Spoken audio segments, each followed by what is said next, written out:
Let's talk about new Amazon employee compensation. First, if you're watching this, I suppose either congratulations on your new job at Amazon, or perhaps you're considering getting a job at Amazon and maybe you find this beneficial in some way.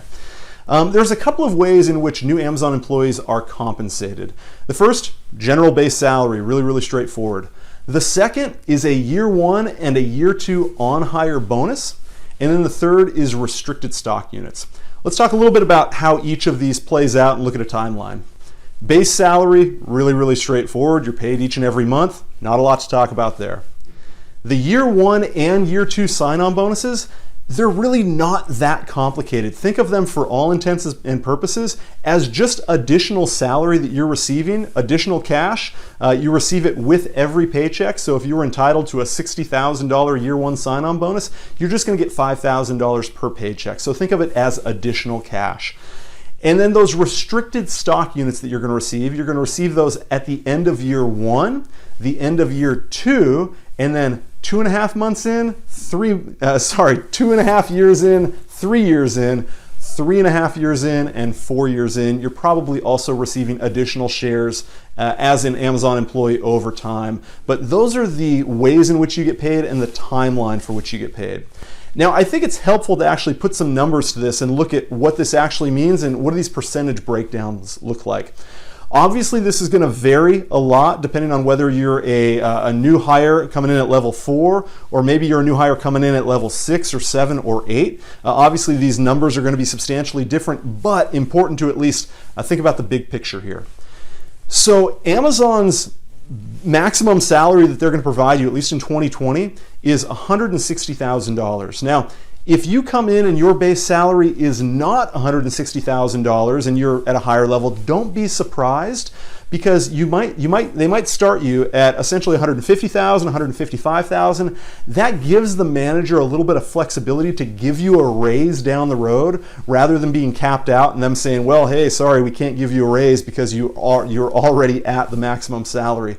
So it might be the case that you come in at, let's just say, $150,000, and then perhaps the next year you get bumped up to $155,000, and then the following year you get bumped up to, again, let's just say that $160,000 max. Maybe that's changed between now and then, but I think as an example's sake, it works. Then you're going to receive these restricted stock units, and we're going to assume in this example that somebody's entitled to $600,000 worth of restricted stock at their initial hire. Now, the way that this gets paid out is at the end of the first year, you receive only 5% of that initial grant. So again, if you were entitled to $600,000, you're only going to receive $30,000 at the end of that first year. At the end of the second year, you're going to receive 15%. So in this case, that would be $90,000. And then each 6-month time period, you're going to be entitled to 20%. So after 6 months, you're going to get, again, assuming the stock price hasn't changed, $120,000. After another 6 months, so at the end of the third year, another $120,000. At the end of 6 more months, this is 3.5 years in, $120,000.